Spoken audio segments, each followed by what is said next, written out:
Hello friends, welcome to inspire study. आज के इस क्लास में हम लोग खान ग्लोबल स्टडीज़ का बिहार पुलिस कांस्टेबल के लिए लेटेस्ट एडिशन जो आपके लॉन्च हुए हैं, इसके हम लोग प्रैक्टिस सेट को कवर करेंगे। इसके पहले कुछ क्लास ऑलरेडी आपके अपलोड किए जा चुके हैं, जो कि आपका प्रीवियस पेपर 2024 का करेंटली पेपर कंडक्ट हुआ है। इसका लगभग आपका 70% क्लास अपलोड कर दिया गया है। बाकी जिला वाइज क्वेश्चंस को जो है कंप्लीट आपका कलेक्शन किया जा रहा है, जहाँ से भी क्वेश्चन उपलब्ध हो पा रहा है। जैसे कि आप देखेंगे तो उस समय जो है काफ़ी ज़्यादा एनालिसिस आपका चला था, तो इन सभी का कलेक्शन कोशिश किया जा रहा है ताकि आप प्रॉपर तरीका से जो है एग्जाम पैटर्न को ध्यान में रखते हुए सारी चीज़ों को आप क्लियर कर पाएं। क्योंकि जिला वाइज क्वेश्चन प्रिपेयर हुआ है तो मैक्सिमम क्वेश्चन इस बार आपका रिपीट होगा, तो ज़्यादा से ज़्यादा अगर हो सके तो क्वेश्चंस का जो कलेक्शन आपका आ रहा है इसको आप कंप्लीट लगाइए। क्योंकि जितने भी आपका एडिशन अभी लॉन्च हुआ है इन सभी में आपका 2024 का कंप्लीट पेपर नहीं दिया गया है, क्योंकि इस बार क्वेश्चन आपका बाहर नहीं आया था और जो भी प्रश्न आपके छपे हैं ये आपका मेमोरी बेस्ड छपे हैं, तो आप ध्यान में रखेंगे। तो आइए क्लास को कंटिन्यू करते हैं। अगर आप टेलीग्राम चैनल के साथ ज्वाइन नहीं किए हैं तो वीडियो का डिस्क्रिप्शन बॉक्स में टेलीग्राम का लिंक डाला गया है, तो आप टेलीग्राम को भी ज्वाइन कर लें, जहाँ पर कि कंप्लीट आपको मटेरियल्स डाला जा रहा है। तो आइए फ्रेंड्स क्लास को कंटिन्यू करते हैं। तो आज का पहला प्रश्न आपके सामने आ चुका है। पहला प्रश्न कहा जा रहा है कि सिंधु सभ्यता के निम्नलिखित स्थलों में से किस स्थल में गोदी डॉकयार्ड होने का प्रमाण मौजूद है। तो देखिए हमारा राइट आंसर हो जाएगा लोथल में, बी ऑप्शन आपका करेक्ट हो जाएगा। सिंधु सभ्यता के लोथल में डॉकयार्ड होने का प्रमाण मौजूद है। लोथल को मिनी हड़प्पा के नाम से भी जाना जाता है। वर्तमान में यह गुजरात राज्य के अहमदाबाद शहर के निकट स्थित है। सिंधु घाटी सभ्यता के समय लोथल पतन व्यावसायिक दृष्टि से महत्वपूर्ण था। 1954 में SR राव द्वारा खुदाई की गई थी। यह भोगवा नदी के तट पर अवस्थित है। इतने पॉइंट यहाँ से आप लोग याद रखेंगे। चलिए अगला क्वेश्चन हमारा नेक्स्ट दिया गया है, उत्तरी बिहार का प्राचीन नाम क्या था। देखिए अगर बात करें उत्तरी बिहार का प्राचीन नाम क्या था, तो फ्रेंड्स आपका राइट आंसर हो जाएगा ऑप्शन नंबर ए, ये आपके वज्जी था, जो कि उत्तरी बिहार का प्राचीन नाम था। जो इंपोर्टेंट आपका फैक्ट होगा हम आपको खुद कवर कराएंगे। अगला क्वेश्चन है कि निम्न में से कौन सा युग्म सुमेलित है।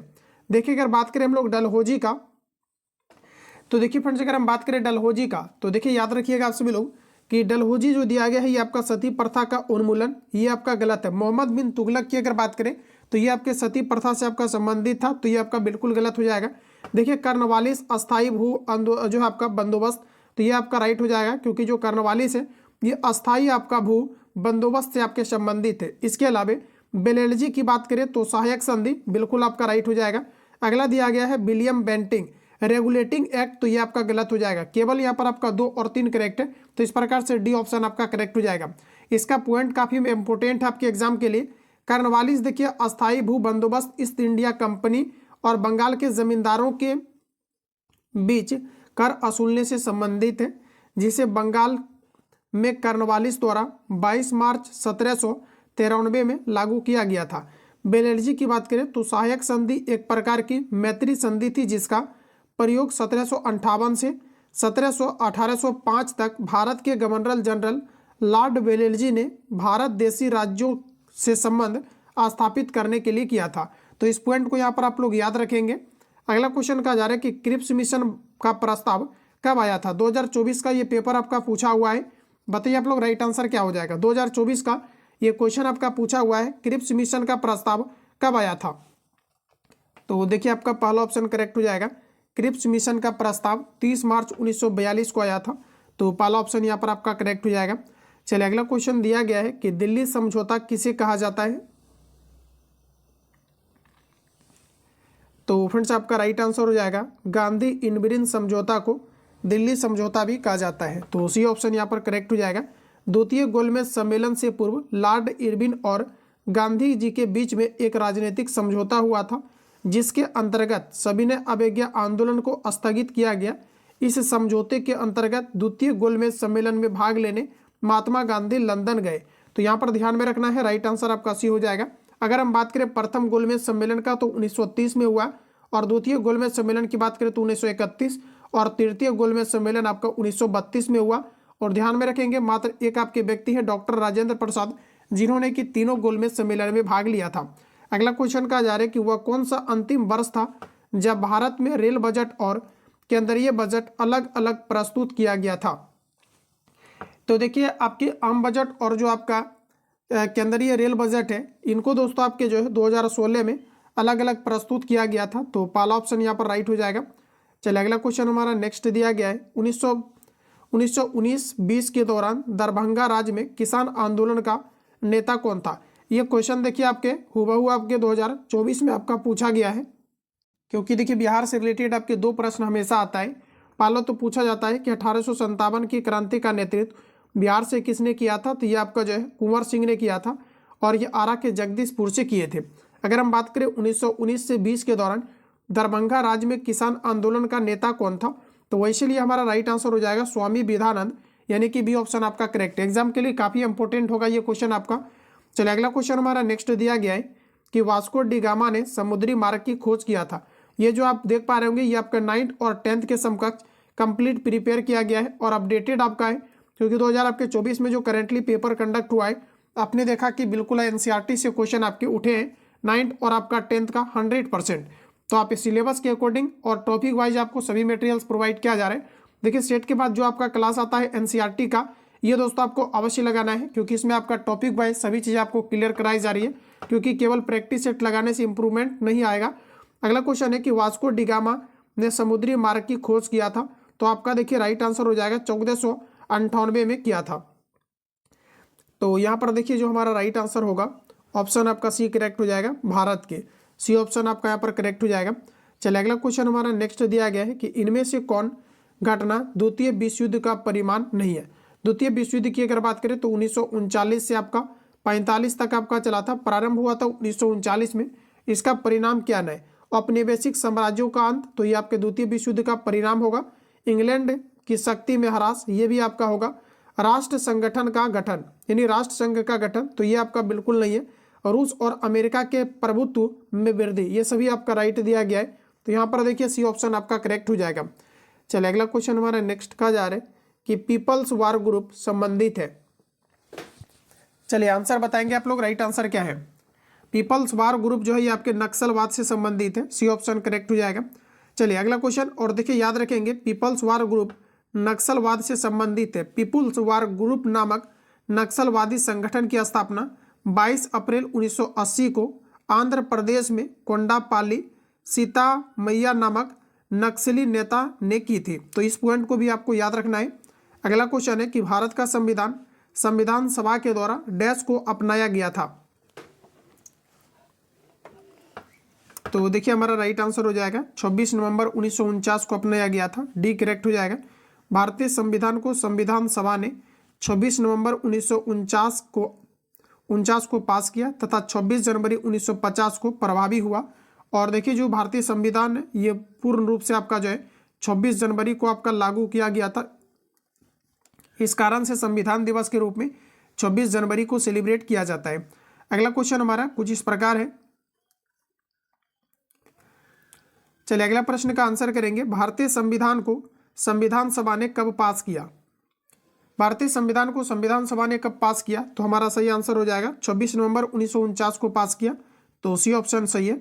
अगला क्वेश्चन का जा रहा है कि किस संविधान से भारत ने राज्य के नीति निर्देशक तत्वों के विचार को अपनाया है। देखिए राज्य के नीति निर्देशक तत्व जो है डीपीएसपी की अगर बात करें तो ये आपका जो है आयरलैंड के संविधान से लिया गया है, जिसका वर्णन दोस्तों आपके आर्टिकल 36 से लेकर के 51 तक, और ये आपके भाग 4 के अंतर्गत आता है, तो ध्यान में रखेंगे ऑप्शन ए करेक्ट हो जाएगा। अगला क्वेश्चन हमारा नेक्स्ट का जा रहा है कि निम्नलिखित में से किस विषय पर केंद्रीय और राज्य सरकार दोनों कानून बना सकते हैं, तो सही आंसर हमारा हो जाएगा समवर्ती सूची पर बना सकते हैं, तो सी ऑप्शन आपका करेक्ट हो जाएगा। अगला प्रश्न का जा रहा है कि निम्नलिखित में से कौन सा एक युग्म सुमेलित नहीं है। पहला दिया गया आर्टिकल 17 कानून के समक्ष समानता। देखिए आर्टिकल अगर 17 की बात करें तो इसमें डायरेक्टली ये लिखा गया है अस्पृश्यता का अंत, इसका मतलब होता है छुआछूत नहीं कर सकते हैं, तो एक तरह से यहाँ पर दिया गया इनमें से कौन सा आपका युग्म सही सुमेलित है, तो ये आपका यहाँ पर देखिए सही पूछा गया है। और सही की दोस्तों अगर बात करें तो आर्टिकल 15 कहा जा रहा है कि राज्य द्वारा किसी भी प्रकार के भेदभाव के विरुद्ध की गारंटी, और अगला यहाँ पर देखिए आपका, और यही हमारा करेक्ट आंसर हो जाएगा, क्योंकि जो है आर्टिकल 15 में कहा जा रहा है कि राज्य द्वारा किसी भी प्रकार के भेदभाव के विरुद्ध गारंटी, तो आपका राइट आंसर ऑप्शन आपका बी करेक्ट हो जाएगा। बाकी देखिए अगर हम बात करें आर्टिकल 14 का, तो सार्वजनिक रोजगार में समान अवसर, ये आपका गलत हो जाएगा, क्योंकि आर्टिकल 14 के अंतर्गत दिया गया है कानून के नज़र में सभी व्यक्ति समान होंगे, तो बी ऑप्शन आपका करेक्ट हो जाएगा। चलिए अगला क्वेश्चन हमारा कहा जा रहा है कि जब कोई राज्य राष्ट्रपति के शासन के अंतर्गत होता है तब उस राज्य का बजट कौन पारित करता है? बताइए। जैसे मान लिया जाए आर्टिकल 352 के तहत किसी भी राज्य में राष्ट्रपति शासन की घोषणा या आर्टिकल 356 के तहत कर दिया जाता है, तो वैसे केस में उस राज्य का जो बजट है ये कौन प्रस्तुत करेगा? तो वित्त मंत्रालय जो है वित्त मंत्रालय के द्वारा किया जाएगा। डी ऑप्शन करेक्ट हो जाएगा। अगला क्वेश्चन है कि भारत का प्रथम आम चुनाव डैश में हुआ था। देखिए ये क्वेश्चन आपको बिल्कुल याद ही होने चाहिए क्योंकि बराबर आपका रिपीट किया है और 2024 में करेंटली पूछा गया है। ऑप्शन आपका ये करेक्ट हो जाएगा 1951 से आपका 52। नेक्स्ट क्वेश्चन है कि पंचायत समिति के सदस्य अक्सर डैश वर्ष के लिए चुने जाते हैं? 7 वर्ष, 5 वर्ष, 10 वर्ष, 2.5 वर्ष।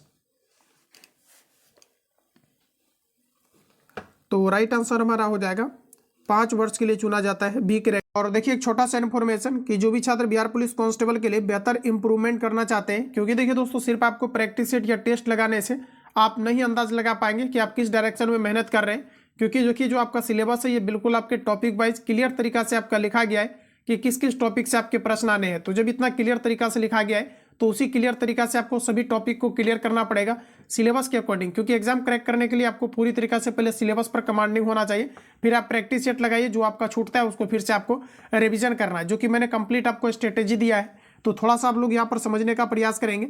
इसमें क्या है कि डेली आपको फुल टेस्ट आपको मिल जाता है 100 क्वेश्चन का, और जस्ट क्या है कि आपका सेट के नीचे जो है यही पीडीएफ आपको आंसर आपको टिक करके मिल जाता है, ताकि जो क्वेश्चन आपसे छूट गया उसको आप प्रॉपर तरीका से जो है रिवीजन कर पाएं, क्योंकि जो छूटा हुआ क्वेश्चन है वही फिर आपको आगे सेट में छूटेगा, तो उसको उसी समय क्या करना है कि कंप्लीट आपको याद कर लेना है। इसका डिस्कशन के साथ आपको मिल जा रहा है। देखिए पटना का जितने भी आपका बेस्ट आपका संस्थान है जहाँ से हर एक बार आपका रिजल्ट निकलता है, तो इन सभी का आपको A to Z class notes, offline online का टेस्ट A to Z आपका प्रोवाइड किया जा रहा है। चाहो तो आप इस पीडीएफ को निकाल सकते हैं, या तो इसका भी कंप्लीट आपको रिवीजन पीडीएफ आंसर आपको टिक करके दिया जा रहा है। देखिए जो भी आपका बुक प्रोवाइड किया जा रहा है इन सभी का आंसर आपको टिक करके प्लस आपको प्लेन पीडीएफ भी दिया जा रहा है, ताकि आप टेस्ट भी लगा पाएं, प्रैक्टिस सेट भी लगा पाएं, और आप आंसर जो है टिक किया हुआ पीडीएफ को रिवीजन भी कर पाएं, ताकि आपको स्क्रॉल डाउन करके हमेशा जो है आंसर आपको देखने की आवश्यकता ना हो। इसके अलावा लेक्चर वाली क्लास विज्ञान जी के नोट्स A to Z आपका प्रोवाइड किया जा रहा है। बुक की अगर बात करें तो जैसे कि अभी लेटेस्ट आपका खान जीएस रिसर्च सेंटर का, द प्लेटफॉर्म का, Kautilya GS plus HK Jha का, Kiran publication, unique publication, spark publication आपका आ रहा है, 1-2 दिन में आपका आ जाएगा, तो ये भी कंप्लीट आपको डाल दिया जाएगा। अब देखिए अपकमिंग जो भी आपका बुक या आपका नोट्स है A to Z आपको मिलेगा। टारगेट बैच स्टूडेंट आपका कंप्लीट चीजें यहाँ पर आपको प्रोवाइड की जा रही है। इसके अलावा क्या है कि इसके साथ ही साथ आपका जितने भी अभी आपका सिलेबस के अकॉर्डिंग नोट्स प्रिपेयर हो रहा है ये सभी कुछ प्रोवाइड किया जा रहा है। तो आप सभी लोग इस नंबर पे कॉल या SMS करके आप इंक्वायरी ले सकते हैं, जिसके लिए आपको 1 टाइम 99 पेमेंट करके इसके अंतर्गत आपको एनरोल होना है। चलिए अगला क्वेश्चन देखिए। नेक्स्ट हमारा कुछ इस प्रकार से है। प्रश्न दोस्तों कहा जा रहा है कि सितंबर 2018 में किस भारतीय राज्य के पहले नागरिक वित्त पतन का उद्घाटन किया था? तो देखिए ऑलरेडी ये आपका जो है करंट आपका है, क्योंकि करंट का कोई दायरा नहीं है, एक दो क्वेश्चन आपका होता है जो कि रेयर केस में आपका पीछे का पूछता है। तो यहाँ पर देखिए हमारा जो राइट आंसर हो जाएगा ऑप्शन आपका ये करेक्ट हो जाएगा, सिक्किम। चलिए अगला क्वेश्चन हमारा नेक्स्ट का जा रहा है कि भारतीय साक्ष्य अधिनियम डैश अस्तित्व में आया था? भारतीय साक्ष्य अधिनियम डैश में अस्तित्व में आया था? तो देखिए हमारा राइट आंसर हो जाएगा 1 सितंबर 1872 को अस्तित्व में आया था। भारतीय साक्ष्य अधिनियम 3 भागों में बांटा गया है। यह अदालत की सभी न्यायिक कार्यवाही पर लागू होता है। इसके 11 अध्याय और 167 आपका वर्ग है।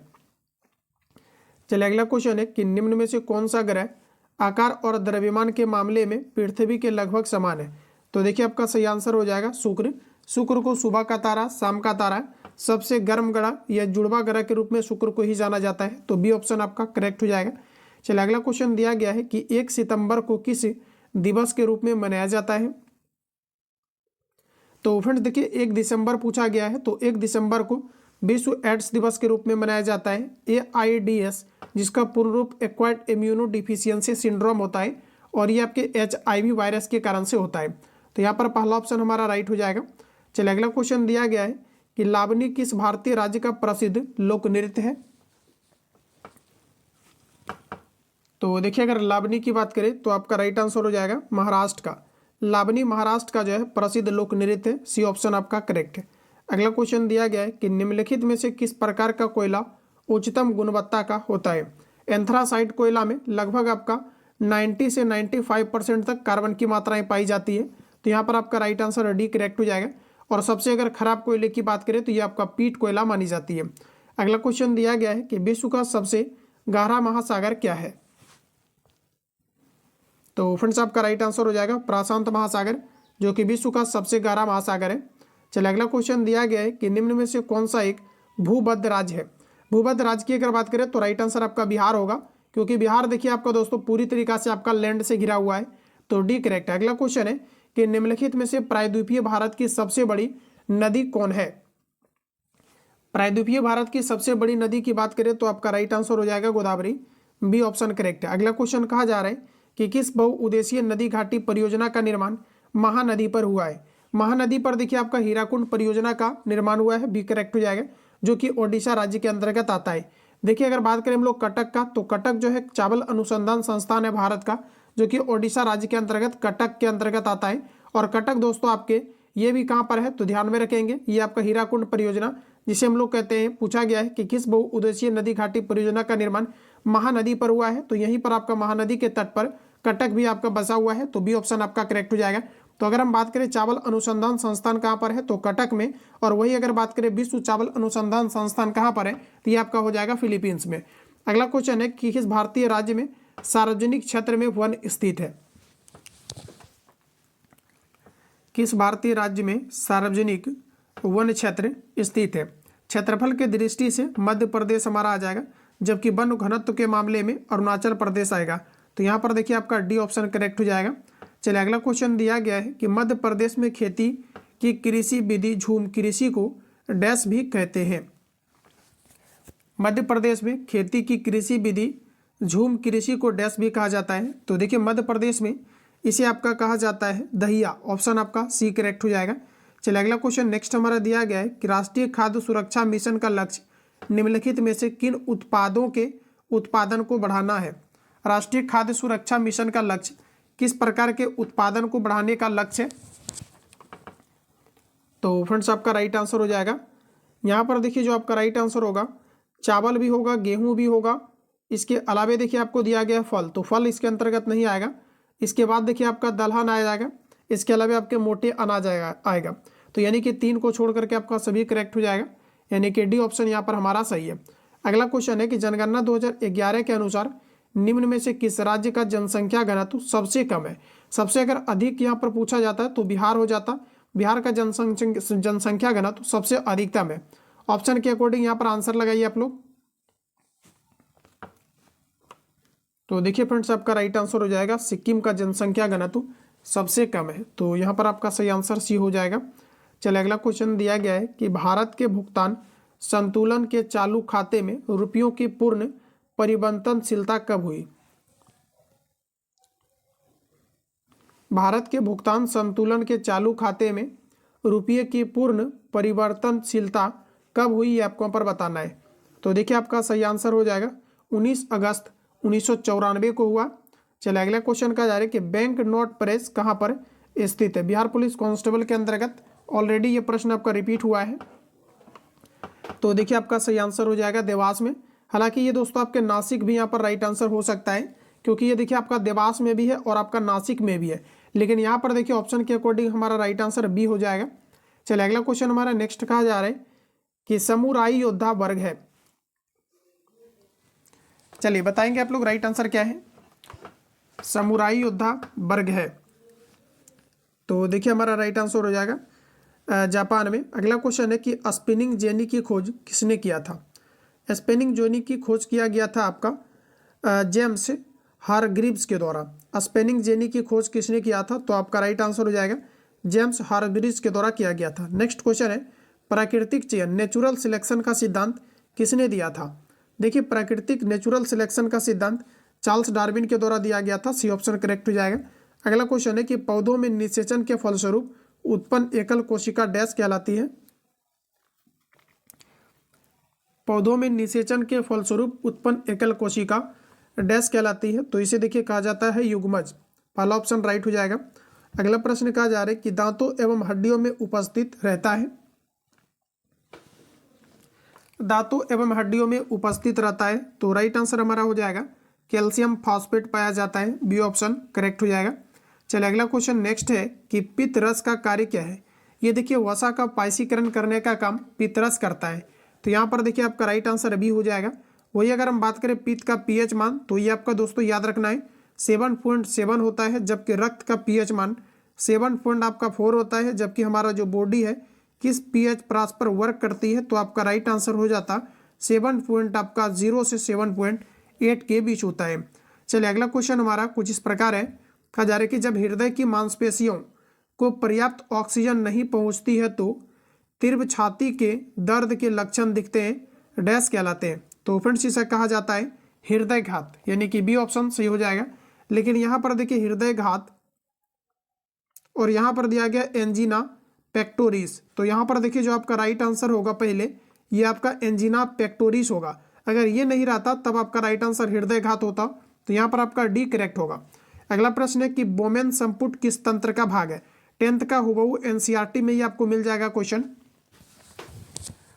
बोमेन संपुट किसका एक भाग होता है, तो हमारा राइट आंसर हो जाएगा उत्सर्जन तंत्र का भाग होता है, किडनी का। पहला ऑप्शन सही हो जाएगा। अगला प्रश्न है कि दिया गया है कि निमाटोड द्वारा कौन सा रोग होता है। देखिए अगर बात करें हम लोग निमाटोड का, निमाटोड के द्वारा ये आपका राइट आंसर हो जाएगा फाइलेरियासिस होता है। ध्यान में रखिएगा निमाटोड के द्वारा फाइलेरियासिस होता है, बी ऑप्शन करेक्ट हो जाएगा। एग्जाम में देखिए आपको बेहतर करने के लिए सभी क्वेश्चन को याद रखना है। जो आप नहीं जानते हैं इसको प्रॉपर तरीका से आप क्वेश्चन मार्क करके याद करेंगे। देखिए निमाटोड द्वारा कौन सा रोग होता है, तो आपका राइट आंसर हो जाएगा फाइलेरियासिस होता है। चलिए अगला क्वेश्चन कहा जा रहा है कि कीट निम्नलिखित से संबंधित है। तो फ्रेंड्स आपका राइट आंसर हो जाएगा एनिलिडा से संबंधित होता है कीट, तो सी ऑप्शन आपका करेक्ट हो जाएगा। अगला क्वेश्चन कहा जा रहा है कि रक्त का थक्का जमने के लिए आवश्यक विटामिन है, तो आपका राइट आंसर के हो जाएगा। विटामिन डी की कमी के कारण से जो है आपका रिकेट्स होता है, और सी की कमी से बाल झड़ते हैं, और ई की कमी से बांझपन नामक बीमारी होता है, जिसका केमिकल नाम टोकोफेरॉल होता है, और इसका केमिकल नाम एस्कॉर्बिक एसिड होता है। और डी का केमिकल नाम जो आपका होता है डी का, इसे हम लोग दोस्तों कहते हैं, केमिकल नाम इसका क्या है, तो इसका कैल्सीफेरॉल है, और सी का एस्कॉर्बिक एसिड है, और ई का आपका टोकोफेरॉल है। तो इस पॉइंट को भी यहाँ पर आप लोग प्रॉपर तरीका से याद रखेंगे। अगला क्वेश्चन है वायुमंडल में सबसे पर्याप्त मात्रा में पाए जाने वाला मूल तत्व क्या है। वायुमंडल में सबसे अधिक मात्रा में नाइट्रोजन पाया जाता है। अब प्रश्न हमारा पूछा है कि मूल तत्व क्या है, तो आपका राइट आंसर नाइट्रोजन हो जाएगा। वायुमंडल के अंतर्गत नाइट्रोजन टोटल आपका 78% पाई जाती है, जबकि कार्बन डाइऑक्साइड की बात करें तो 0.03% पाई जाती है, और वही ऑक्सीजन की अगर बात करें तो ये आपके 21% पाई जाती है। तो यहाँ से आप इसको नोट डाउन करेंगे। अगर हम बात कर ले थोड़ा सा सूर्य के बारे में, तो सूर्य में देखिए आपका हाइड्रोजन आपका टोटल 71% पाई जाती है, और वही दोस्तों अगर हम बात करें हीलियम का तो हीलियम जो पाई जाती है ये आपके 29% पाई जाती है। तो ये सभी पॉइंट यहाँ पर याद रखेंगे। चलिए अगला क्वेश्चन है कि श्यानता गुणांक का बीमा सूत्र क्या है। श्यानता गुणांक का बीमा सूत्र होता है M1 L-1 T-1। तो देखिए पहला ऑप्शन आपका करेक्ट हो जाएगा। चलिए नेक्स्ट क्वेश्चन हमारा कुछ इस प्रकार है, वैद्युत आवेग का SI मात्रक क्या है। चलिए आंसर बताइए आप सभी लोग, राइट आंसर क्या है। वैद्युत आवेग का SI मात्रक आपका राइट आंसर कूलम हो जाएगा। चलिए अगला क्वेश्चन कुछ इस प्रकार है, कहा जा रहा है कि अश्व यदि एकाएक चलना प्रारंभ कर देते हैं तो अश्वारोही पीछे की तरफ गिरने की आशंका का प्रमुख कारण क्या है। तो फ्रेंड्स आपका राइट आंसर हो जाएगा विश्राम का जड़त्व, और ये न्यूटन के फर्स्ट लॉ को फॉलो करती है। तो राइट आंसर हमारा सी हो जाएगा। चलिए नेक्स्ट क्वेश्चन है कि कोई ऊर्जा को भंडारित है, यानी कोई ऊर्जा जो भंडारित है डैश कहलाती है। जो ऊर्जा भंडारित है इसे स्थितिज ऊर्जा कहा जाता है। अब देखिए प्रश्न ऐसा दिया गया है कि इससे रिलेटेड कोई ऑप्शन ही नहीं है, तो आपका जो राइट आंसर हो जाएगा ये दोस्तों आपका कहलाएगा विभव ऊर्जा। देखिए कोई ऊर्जा जो भंडारित है, स्टोर है, ये आपका स्थितिज ऊर्जा कहलाती है, लेकिन ऑप्शन के अकॉर्डिंग हमारा राइट आंसर पहला वाला करेक्ट हो जाएगा। चलिए अगला क्वेश्चन है कि भूकंप किस कारण से आते हैं। तो पृथ्वी के अंतर्गत टेक्टोनिक प्लेट के टकराने के कारण से भूकंप आता है। तो यहाँ पर आपका पहला ऑप्शन करेक्ट हो जाएगा। भूकंप की तीव्रता को रिक्टर स्केल से मापा जाता है, जबकि इसकी तीव्रता को दर्शाने का काम रिक्टर पैमाने पर किया जाता है, सिस्मोग्राफ पर किया जाता है। तो फिर से एक बार रिपीट कर रहे हैं, भूकंप की तीव्रता को रीड जो किया जाता है रिक्टर स्केल पर, जबकि भूकंप की तीव्रता को दर्शाने का काम सिस्मोग्राफ पर किया जाता है। भूकंप को टोटल 4 जोन में बांटा गया है, जिसमें कि आपका P, S, L और आपका V आता है। पी का वेलोसिटी 8 किलोमीटर पर सेकेंड होता है, एस का वेलोसिटी 4 किलोमीटर पर सेकेंड होता है और इन दोनों का कोई फिक्स नहीं होता है। तो इतने पॉइंट याद रखेंगे। अगला क्वेश्चन है कि सोनार में डैश तरंगे प्रयुक्त होती है। सोनार जिसे हम लोग SONAR कहते हैं, फुल फॉर्म होता है sound navigation and ranging. Sonar ultrasonic wave को प्रोड्यूस करता है जिससे कि समुद्र में स्थिति का पता लगाई जाती है। तो आपका पहला ऑप्शन हो राइट आंसर हो जाएगा, पराध्वनिक इको प्रोड्यूस सुनाई पड़ता है। अगला क्वेश्चन है 1 किलोग्राम के पदार्थ के तापमान को डिग्री सेंटीग्रेड बढ़ाने के लिए आवश्यक ऊष्मा की मात्रा को क्या कहा जाता है। तो फ्रेंड्स इसे कहा जाता है आपका विशिष्ट ऊष्माधारिता। ठीक है, तो बी ऑप्शन आपका यहाँ पर करेक्ट हो जाएगा। अगला क्वेश्चन दिया गया है किस कारण से आकाश का रंग नीला दिखाई देता है। चलिए आंसर करेंगे, किस कारण से आकाश का रंग नीला दिखाई देता है। तो हमारा सही आंसर हो जाएगा प्रकाश के परिकिरणन के कारण से, और नीला प्रकाश का परिकिरणन अधिक होने के कारण से दिखाई देता है। तो सी ऑप्शन करेक्ट हो जाएगा। अगला क्वेश्चन है कि तारों को जोड़ने की प्रक्रिया कहलाती है। तारों को जोड़ने की प्रक्रिया कहलाती है आपका श्रृंखला बंधन। तो डी आपका सही हो जाएगा। अगला क्वेश्चन है कि लोहे की तीली से भरी हुई एक नाव तालाब के पानी में तैर रही है, जब लोहे की तीली को हटा दिया जाए तब पानी का स्तर क्या होगा। तो देखिए दोस्तों यहाँ पर आपका राइट आंसर हो जाएगा घटेगा। बी ऑप्शन आपका यहाँ पर करेक्ट हो जाएगा। अगला प्रश्न दिया गया है कि वह तत्व जिसका परमाणु क्रमांक एक परमाणु भार समान होता है। वह तत्व जिसका परमाणु क्रमांक एवं परमाणु भार समान होता है। तो ये देखिए मात्र आपका एक तत्व है जो कि आपका हाइड्रोजन है, इसका परमाणु भार 1 होता है और इसका परमाणु क्रमांक भी आपका 1 है। तो इसलिए हमारा जो राइट आंसर हो जाएगा डी ऑप्शन आपका करेक्ट हो जाएगा। चलिए अगला क्वेश्चन कहा जा रहा है कि सूर्य के द्वारा विकसित ऊर्जा का कारण क्या है। सूर्य के अंतर्गत दोस्तों आपके हाइड्रोजन की बात करें तो 79%, और वही अगर हीलियम की बात करें तो इसके अंतर्गत 29% पाई जाती है। तो देखिए आपका क्या होता है कि जब आपका हाइड्रोजन हीलियम के रूप में परिवर्तित होता है या फिर हाइड्रोजन हीलियम के साथ रिएक्ट करता है तो इसे नाभिकीय संलयन अभिक्रिया कही जाती है, और सूर्य में लगातार ऊर्जा का कारण है नाभिकीय संलयन। तो इस प्रकार से हमारा बी ऑप्शन सही हो जाएगा। चलिए अगला क्वेश्चन का जा रहा है कि समूह 18 के तत्वों को कहा जाता है। बात करें हम लोग समूह 18 का, तो इस तत्व को कहा जाता है ओकिरी गैस, जिसके बाह्यतम कक्षा में 8 इलेक्ट्रॉन्स पाए जाते हैं। देखिए ओकिरी गैस की टोटल संख्याएं 6 होती है, जिसमें एक आपका helium, neon, argon, krypton, xenon, radon होते हैं। इन सभी को वर्ग 18 के अंतर्गत रखा गया है, जिसे शून्य वर्ग भी कहा जाता है। तो इस प्रकार से हमारा डी ऑप्शन करेक्ट हो जाएगा। चलिए अगला क्वेश्चन है कि प्लास्टर ऑफ पेरिस में निम्न में से कौन सा धातु पाया जाता है। प्लास्टर ऑफ पेरिस में कौन सा धातु पाया जाता है। तो फ्रेंड्स आपका राइट आंसर हो जाएगा कैल्शियम, ऑप्शन आपका ए करेक्ट हो जाएगा। प्लास्टर ऑफ पेरिस का फॉर्मूला होता है CaSO4 × ½ जब जिप्सम को CaSO4 × 2H2O को 100 डिग्री सेल्सियस टेम्परेचर पे हीट किया जाता है तो प्लास्टर ऑफ पेरिस का निर्माण होता है। ठीक है, तो यहाँ पर आपका देखिए राइट आंसर पहला वाला करेक्ट हो जाएगा, इसमें आपका कैल्शियम मिला हुआ रहता है।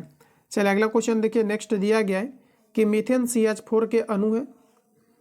CH4 की अगर बात करें तो इसे मार्स गैस भी कहा जाता है, और इसमें आपका एकल बंध होता है, क्योंकि इसका अगर आप स्ट्रक्चर लिखना चाहते हैं तो इस प्रकार से इसका स्ट्रक्चर हो जाएगा, और ये आपका आ जाएगा संतृप्त हाइड्रोकार्बन के अंतर्गत। तो संतृप्त हाइड्रोकार्बन का जो पहला आपका एग्जाम्पल है ये आपका मीथेन है, जिसे मार्स गैस भी कहा जाता है।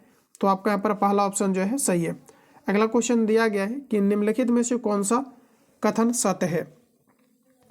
तो फ्रेंड्स यहाँ पर गौर से आप लोग देखेंगे तो ऑक्सीजन अणु में एकल संयोजी आबंध होता है, जो बिल्कुल गलत है। ऑक्सीजन के बीच आपका डबल बॉन्ड बनता है। कॉपर सल्फेट आयनिक यौगिक नहीं है, बिल्कुल गलत है। कॉपर सल्फेट जिसे हम लोग CuSO4 कहते हैं, ये आपके आयनिक कंपाउंड से। अगला है कि H2S सहसंयोजक यौगिक है, तो ये वाला आपका राइट होगा। कार्बन डाइऑक्साइड एवं कैल्शियम ऑक्साइड दोनों आयनिक यौगिक है, तो ये सभी आपका गलत है। तो यहाँ पर देखिए आपका जो राइट आंसर होगा केवल सी ऑप्शन आपका करेक्ट हो जाएगा। अगला क्वेश्चन नेक्स्ट पूछा गया है कि निम्नलिखित में से कौन सा रासायनिक परिवर्तन का उदाहरण है। तो चलिए फ्रेंड्स इसका आंसर करिए। पहला है कि जल का जो है बर्फ बनना, तो ये आपका भौतिक परिवर्तन होगा। अगला है बर्फ का पिघलना, भौतिक परिवर्तन है। लकड़ी का जलना रासायनिक परिवर्तन है। चीनी का पानी में घुलना भौतिक परिवर्तन है, तो सी आपका सही है। अगला क्वेश्चन दिया गया है कि गन मेटल किसका मिश्र धातु है।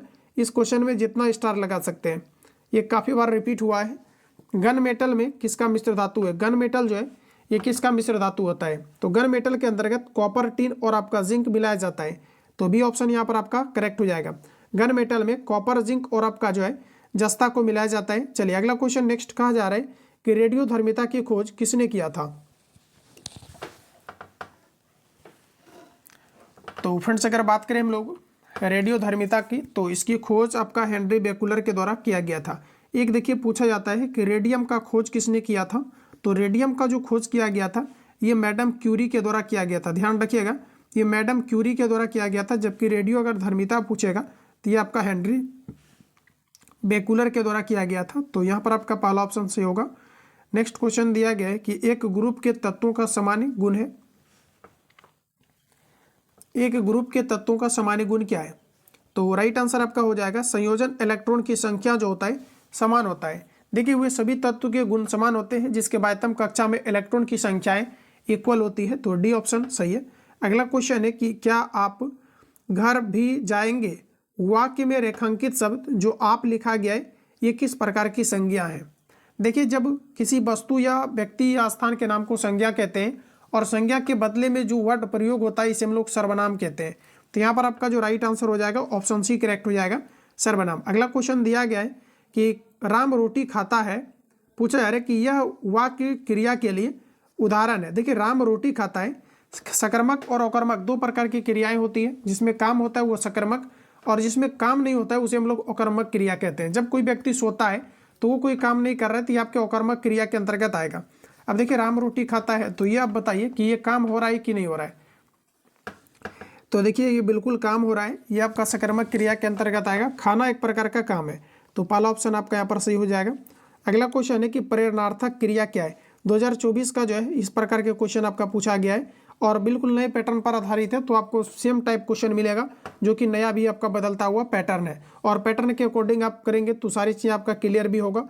तो देखिए सुनना एक प्रकार का प्रेरणार्थक क्रिया है। तो राइट आंसर आपका सी हो जाएगा। और अभी देखिए आपको जो है NCERT भी आपको कवर कराया जा रहा है जिसमें कि टॉपिक वाइज सिलेबस के अकॉर्डिंग आपको डेली क्लास शाम में अपलोड हो जाता है। तो आप सभी लोग उस क्लास को भी अटेम्प्ट लेंगे तो सिलेबस पर भी आपका पूरी तरीका से आपका जो है कमांडिंग आ जाएगा और क्वेश्चन आपके नहीं छूटेंगे। अगला क्वेश्चन है कि बहुब्रीहि समास में होता है। तो देखिए फ्रेंड्स अगर बहुब्रीहि समास की बात करें तो इसमें कोई भी पद प्रधान नहीं होता है और ऑप्शन के अकॉर्डिंग हमारा राइट आंसर होगा कि तृतीय पद प्रधान होता है। ऑप्शन नंबर आपका सी करेक्ट है। अगला क्वेश्चन कहा जा रहा है कि निम्नलिखित प्रश्न में 4 विकल्पों में से उस विकल्प का चयन करें जो दिए गए शब्द का सही समान अर्थ वाला शब्द है। देखिए दिया गया दुविधा। दुविधा का मतलब क्या होता है, मतलब जो व्यक्ति एक तरह से बोल सकते हैं कि कन्फ्यूज में, और इसी को हम लोग कहते हैं दोस्तों आपका धर्म संकट, यानी कि पहला ऑप्शन करेक्ट हो जाएगा। हिंदी में प्रत्येक वर्ग के अंतिम वर्ण का उच्चारण स्थान क्या है। हिंदी में प्रत्येक वर्ग के अंतिम वर्ण का उच्चारण स्थान क्या है। तो सही आंसर हमारा हो जाएगा ऑप्शन से, ये आपके नासिक होता है। चलिए अगला क्वेश्चन देखिए कहा जा रहा है कि घाट घाट का पानी पीना मुहावरे का अर्थ क्या है। तो सही आंसर हमारा हो जाएगा बहुत अनुभवी होना, पहला ऑप्शन सही है। अगला क्वेश्चन दिया गया है कि संस्कृत व्याकरण का पिता किसे कहा जाता है। संस्कृत व्याकरण का पिता किसे कहा जाता है। तो फ्रेंड्स ये जो है कालिदास को कहा जाता है। इनके द्वारा एक पुस्तक लिखा गया है अभिज्ञान शाकुंतलम, जो काफ़ी इंपॉर्टेंट है, तो आप चीज़ों को याद रखेंगे। अगला क्वेश्चन है कि हिंदी साहित्य का सबसे प्रसिद्ध उपन्यासकार किसको माना जाता है। हिंदी साहित्य की सबसे प्रसिद्ध उपन्यासकार मुंशी प्रेमचंद्र को माना जाता है। तो सी सही है। अगला क्वेश्चन है कि वर्णों के कितने भेद होते हैं।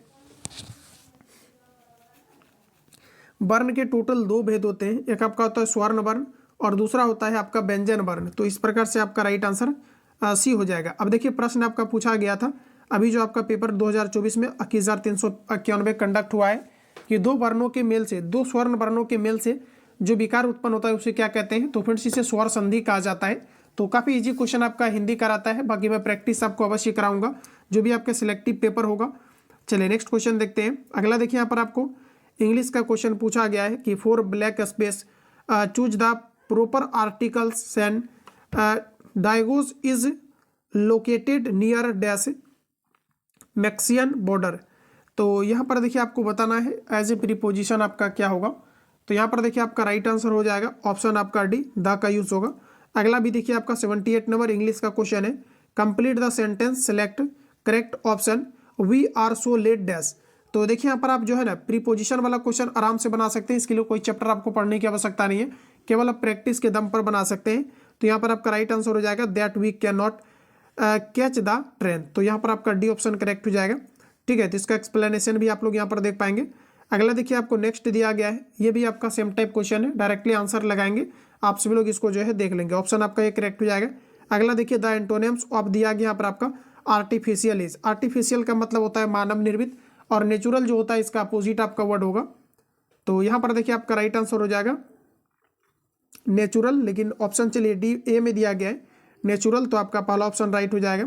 अगला देखिए नेक्स्ट का जा रहा है कि the antonyms of artificial is, तो ये तो आपका यहाँ पर हो चुका है, नेचुरल आपका करेक्ट आंसर था। चलिए अगला क्वेश्चन दिया गया है कि which of the following part of the sentence has an error. तो यहाँ पर देखिए आपको एरर बताना है, गलती कहाँ पर है। तो फ्रेंड्स आपका ऑप्शन नंबर आपका डी करेक्ट होगा। 2 आपका जो है रिज्यूम्ड होगा आफ्टर 2 days। तो यहाँ पर देखिए आपको रिप्लेस करना है, डी ऑप्शन आपका यहाँ पर करेक्ट होगा। चलिए अगला क्वेश्चन हमारा नेक्स्ट दिया गया है कि the train is dash out of the platform now. तो डी करेक्ट हो जाएगा आपका पुलिंग। चलिए अगला क्वेश्चन देखिए नेक्स्ट हमारा इंग्लिश वाला, चलिए डायरेक्ट हम हिट कर रहे हैं। ठीक है, इसका पीडीएफ आपको मिल जाएगा, तो चाहो तो आप लोग इसको देख लेना एक बार। ठीक है, 84 का देखिए आंसर जो आपका निकल के आएगा, ऑप्शन नंबर आपका ये करेक्ट होगा।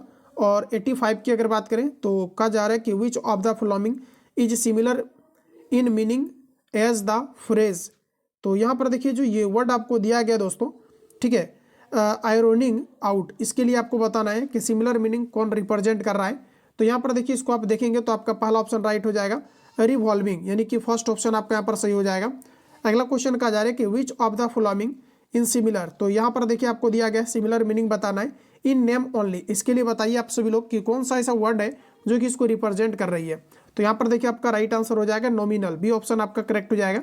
यहाँ पर देखिए आपका रीजनिंग है तो इसको कंप्लीट स्किप करेंगे, इसका आंसर भी आपको यहाँ पर दिया गया है निकाल करके, इसको आप कंप्लीट सॉल्व करेंगे। इसका पीडीएफ चलिए मैं अभी डाल दे रहा हूँ, वीडियो का डिस्क्रिप्शन बॉक्स में टेलीग्राम का लिंक डाला गया है, क्योंकि इसके बाद जो भी आपका पेपर है मात्र आपका 10 क्वेश्चन, ये आपका रीजनिंग और आपका मैथमेटिक्स का है, तो इसको आप लोग यहाँ से देख लीजिएगा।